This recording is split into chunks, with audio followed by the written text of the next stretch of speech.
नमस्ते दोस्तों, मेरा नाम है विक्रम और आज की डेट में गोल्ड के प्राइसेस 1 लाख से ऊपर चले गए हैं और कुछ गलतियाँ ऐसी हैं जो हम गोल्ड खरीदते वक़्त अक्सर करते आ रहे हैं, जो हमें नहीं करनी चाहिए। इसी बारे में आज की इस वीडियो में हम लोग जो है डिस्कस करेंगे।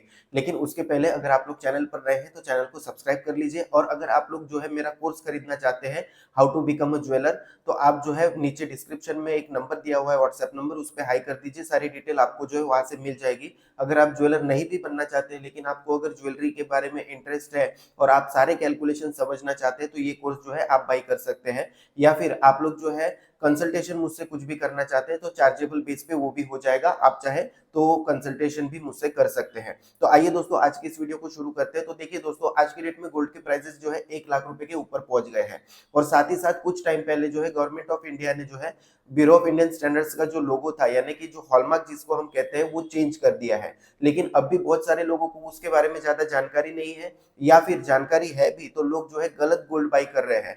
तो मैं आप लोगों को स्टेप बाय स्टेप जो है ये समझाने की कोशिश करता हूं कि आप लोगों को गोल्ड खरीदते वक्त क्या सावधानियां जो है बरतनी चाहिए। तो सबसे पहले मैं कैलकुलेशंस की बात करता हूं। अगर आप लोगों को कैलकुलेशन पता है तो ये पार्ट को जो है स्किप कर दीजिएगा, नेक्स्ट पार्ट पे चले जाइएगा। लेकिन कैलकुलेशंस अभी जो है बताना मैं जरूरी समझता हूँ। तो सबसे पहले गोल्ड बाई करने के लिए जो हमको जो 4 चीजें पता होना जरूरी होती है, उनमें से सबसे पहली चीज है गोल्ड के प्राइस। अब गोल्ड के प्राइसेस आप कैसे पता कर सकते हो? तो सिंपली गूगल पे जाइए, गूगल पे लिखिए gold price today. Gold price today आप जैसे ही लिखेंगे तो आपको जो है डिटेल मिल जाएगी कि गोल्ड के प्राइसेस आज के क्या है 24 कैरेट के। हो सकता है आप जो गूगल पे सर्च कर रहे हो वहां पे आपका एरिया जो है सेम दिखाए या आसपास की सिटी दिखाए, तो वो जो है करेक्ट रहेगा। या फिर आप इजीली जो है, मैं जो शॉर्ट्स अपलोड करता हूँ और इंस्टाग्राम पे रील अपलोड करता हूँ, वहां से भी गोल्ड के प्राइसेस जो है पता कर सकते हैं। उसके बाद में गोल्ड की प्योरिटी की बात आती है। तो गोल्ड की प्योरिटी हम लोगों को कैसे पता चलेगी? तो फॉर एग्जांपल हम लोग 22 कैरेट का गोल्ड ले रहे हैं, तो 22 कैरेट का जब हम लोग गोल्ड ले रहे हैं तो वो जो ज्वेलरी होगी उसके ऊपर 4-5 मार्के जो है आप लोगों को देखने के लिए मिलेंगे। अब सबसे पहला मार्क होगा एक ट्रायंगल शेप जो BIS का लोगो होगा। उसके बाद में जो है उस जैसे 22 कैरेट की आप ज्वेलरी ले रहे हैं तो उसमें जो है 22 KT लिखा होगा। उसके बाद में 22 कैरेट की प्योरिटी लिखी होगी 916। 916 मतलब 91.67% होता है, लेकिन 916 लिखा होगा। और उसके बाद में 6 डिजिट का एक अल्फा न्यूमेरिक जो है कोड लिखा होगा, जिसको HUID कोड बोलते हैं। ये चाहे तो आप BIS केयर की ऐप से भी जो है वेरीफाई कर सकते हैं कि आप जो ज्वेलरी ले रहे हो वो जो है HUID जो है वेरीफाइड है या नहीं है। तो ये हो गई गोल्ड की प्योरिटी की बात। अब बात आती है मेकिंग चार्जेस की। तो जो भी आपको मेकिंग चार्जेस लगते हैं, याद रखिएगा कि अगर आप 22 कैरेट की ज्वेलरी ले रहे हैं तो 22 कैरेट के जो गोल्ड के प्राइसेस होंगे उसके अकॉर्डिंग मेकिंग चार्ज लगते हैं, ना कि 24 कैरेट के अकॉर्डिंग। अगर आप 18 कैरेट की जो है ज्वेलरी ले रहे हैं तो 18 कैरेट के अकॉर्डिंग लगेंगे, 20 कैरेट की ज्वेलरी ले रहे हैं तो 20 कैरेट के अकॉर्डिंग। अब मेकिंग चार्ज कितने होते हैं ये डिपेंड करता है आप किस तरीके की ज्वेलरी बाई कर रहे हो। 8% से लेकर 18%, 24% तक भी मेकिंग चार्जेस होते हैं, उससे भी ऊपर होते हैं अगर कोई एक्सक्लूसिव ज्वेलरी है तो आपको क्या करना है, मान के चलिए 22 कैरेट के गोल्ड के प्राइस का भाव आपके पास में है, उसको गुना कर देना है। मान के चलिए 10% जो है मेकिंग चार्जेस है, तो 10% से जो है गुना कर देना है, तो आपके मेकिंग चार्जेस निकल के सामने आ जाएंगे। इसके बाद में दोस्तों ये सारे जो कैलकुलेशन है इसके ऊपर लगता है 3% GST। अगर कोई ज्वेलर आपसे GST वाला बिल आपको दे रहा है तो बहुत बढ़िया बात है, आपके सेफ्टी के लिए बहुत अच्छी चीज है। नहीं दे रहा है तो उसके कुछ कारण होंगे, लेकिन आप उनसे पूछ लीजिए, क्योंकि आप जो ज्वेलरी ले रहे हैं अगर HUID वगैरह सब सारी चीजें वहां पे वेरीफाइड है तो GST ना देने के पीछे कुछ कारण हो सकता है, वो आप पता कर सकते हैं। लेकिन आपके सेफ्टी के लिए GST बहुत जरूरी है। अब सिंपल गोल्ड का कैलकुलेशन फॉर्मूला मैं आप लोगों को बता देता हूँ।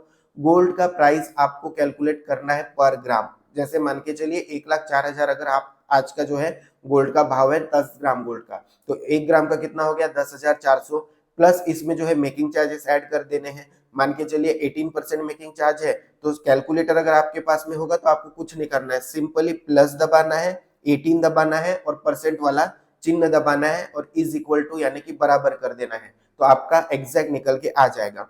अब इसको गुना कर देना है ग्राम से, जितने ग्राम आप खरीद रहे हैं। तोले की आप बात छोड़ दीजिए, ग्राम मतलब अगर 20 ग्राम 370 मिलीग्राम कर रहे हो तो गुना 20 ग्राम 370 मिलीग्राम कर दीजिए।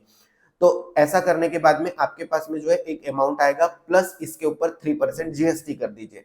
अब बहुत सारे लोग ये बोलते हैं कि पूरे वैल्यूएशन पे 3% GST नहीं लगता है क्योंकि इसमें मेकिंग चार्ज भी इंक्लूडेड है। तो देखिए, अगर मेकिंग चार्ज का GST आप पेड करने के लिए जाओगे तो 12% के करीब लगता है, क्योंकि लेबर पे GST 12% लगता है। तो 12% GST हम लोग अवॉइड करना चाहते हैं। इसके लिए जो है ओवरऑल जो है कैलकुलेशन पे ही 3% जीएसटी लगता है। इस चीज का आप जो है ध्यान रखिए। तो एग्जैक्ट आपका कैलकुलेशन गोल्ड की ज्वेलरी का निकल के आ जाएगा। तो दोस्तों ये थी ज्वेलरी की कैलकुलेशन की बात। अब बात करते हैं कि मार्केट में अब क्या चल रहा है। तो देखिए बहुत सारे छोटे शहरों में क्या होता है, लोगों को सिर्फ हॉलमार्क से मतलब है। तो ज्वेलर जो है आप लोगों को हॉलमार्क दिखा देते हैं और उस हॉलमार्क में आप लोग आगे पीछे ये नहीं देखते हो कि ये ज्वेलरी जो है 20 कैरेट की है, 22 कैरेट की है या फिर 18 कैरेट की है। अब बहुत सारे ज्वेलर जो है 22 कैरेट बोल के तो बेचते हैं, लेकिन उसमें जो है 20 कैरेट का ही जो है HUID मेंशन होता है या 20 कैरेट की ही जो है ज्वेलरी होती है। तो उसके लिए आपको HUID अच्छे से जो है समझने की जरूरत है। HUID बहुत इजी है, मैंने समझा दिया है। उस तरीके से अगर आप देखेंगे तो आपको पता चल जाएगा। अब वो ज्वेलर्स की भी गलती नहीं है। ज्वेलर्स की गलती क्यों नहीं है? क्योंकि अगर कोई ज्वेलरी जो है 15% मेकिंग चार्ज पे बिकनी है, तो आज की डेट में 15% मेकिंग चार्ज मतलब बहुत ज्यादा हो जाता है। तो अगर मान के चलिए अगर 10% की भी अगर हम लोग बात करें तो 1000 रुपए जो ग्राम है उस हिसाब से जो है हम लोगों को मेकिंग चार्ज लगेंगे। तो ये कहीं ना कहीं जो है कस्टमर देने में आनाकानी करते हैं। इसके लिए वो ज्वेलर भी कहीं ना कहीं जो है कैरेट्स में अपने पैसे जो है बचा लेते हैं। तो आप लोगों को एक चीज का ध्यान देना है कि आपको 10 से 15% जो है मेकिंग चार्जेस लगने ही लगने हैं। इसमें हम लोगों को पीछे नहीं देखना है। लेकिन सबसे मेन बात, जो हम लोगों की ज्वेलरी है वो प्योरिटी पूरी पूरी रहे, भाव बराबर रहे, ये सारी चीजों का आप लोगों को ध्यान रखना है। अब सबसे जरूरी और इम्पोर्टेंट बात ये है कि बहुत सारे लोग ये करते हैं कि 60 to 70% लोग ये करते हैं कि जब भी वो ज्वेलरी बाई करने के लिए जाते हैं तो वो अपनी पुरानी ज्वेलरी जो है एक्सचेंज करते हैं और फिर नई ज्वेलरी खरीदते हैं। तो ये सरासर गलत कदम है, क्योंकि अगर आपके पास में मान के चलिए पुरानी ज्वेलरी है 10 ग्राम, वो आप एक्सचेंज करके नई ज्वेलरी ले रहे हो 15 ग्राम, तो आप लोगों ने जो ज्वेलरी खरीदी हुई है उसमें कहीं ना कहीं जो है आपने लॉस खाया है, उसके मेकिंग चार्जेस और जीएसटी गया। उसके बाद में आप जो नई 15 ग्राम ज्वेलरी खरीद रहे हो उसमें तो सिर्फ आपने 5 ग्राम ही ज्वेलरी खरीदी, क्योंकि 10 ग्राम तो आपके पास ऑलरेडी थी। हाँ पुरानी हो गई है वो अलग बात है, लेकिन कहीं ना कहीं जो है आप उसमें जो है लॉस में हो। अब इससे बचने के लिए क्या ऑप्शन है? तो देखिए अगर आपको ऐसा लगता है कि मेरे पास अभी मुझे 10 ग्राम ज्वेलरी खरीदनी है, 15 ग्राम ज्वेलरी खरीदनी है, लेकिन मेरे पास में उतना बजट नहीं हो पा रहा है, विदाउट एक्सचेंज किए मेरे पास में कोई ये नहीं है, तो आप एक काम कीजिए, किसी भी बैंक में जाइए, 10 ग्राम के ऊपर अगर आपकी ज्वेलरी है, सिंपली एक आधार कार्ड लेकर जाइए, उसके ऊपर गोल्ड लोन ले लीजिए। ईएमआई में धीरे धीरे जो है वो पैसा पेड कर सकते हैं या फिर एक साथ बल्क में साल 2 साल बाद भी पे कर सकते हैं। लेकिन जो अपना गोल्ड है, जो आपका इन्वेस्टमेंट है, उसको खत्म करके नया गोल्ड लेने की जरूरत नहीं है, क्योंकि जो नया गोल्ड लोगे आप उसके ऊपर भी मेकिंग चार्जेस लगेंगे। वो 10 ग्राम जो आपने खरीदा था उस टाइम पे जो मेकिंग चार्जेस दिए थे वो तो गए ही गए, लेकिन अभी जो नया 15 ग्राम ले रहे हो पूरे 15 ग्राम पे नए मेकिंग चार्ज लगेंगे। तो इसमें आपका बहुत ज्यादा नुकसान होता है। लोग ये चीज समझते नहीं है, फिर ब्लेम करते हैं ज्वेलर के ऊपर। लेकिन चीज ये है कि आप लोगों को आपकी पुरानी गोल्ड की ज्वेलरी एक्सचेंज नहीं करनी है। अगर नहीं लेने की आपकी हैसियत नहीं है तो 5 ग्राम की हैसियत है तो 5 ही ग्राम खरीदिए, लेकिन एक्सचेंज करके 15 ग्राम के पीछे मत भागिए। ये मैं आप लोगों से कहना चाहता हूँ। अब दोस्तों एक चीज और आती है, अगर आप जो है ज्वेलरी बाई कर रहे हो इन्वेस्टमेंट पर्पज से, तो इन्वेस्टमेंट पर्पज के लिए भी आप लोगों को दो चीजों का ध्यान रखना है। एक तो होता है इन्वेस्टमेंट करने के लिए कि आपने ज्वेलरी खरीदी और उसको रखे रहे, तो रखे रहे तो उसमें क्या होगा, आपको जो है लॉकर के चार्जेस पेड करने होंगे, घर पे रखते होंगे तो उसके सेफ्टी का ध्यान रखना पड़ेगा। लेकिन अगर आप ज्वेलरी लेकर उसको री इन्वेस्ट करना चाहते हो, तो मैंने जो है एक वीडियो बनाकर रखी हुई है, how to create wealth using gold. वो वीडियो जाके जो है आप लोग देख लीजिएगा, डिस्क्रिप्शन में उसका लिंक दिया हुआ है। तो आप लोग जो है आपकी ज्वेलरी से वेल्थ भी जो है क्रिएट कर सकते हो।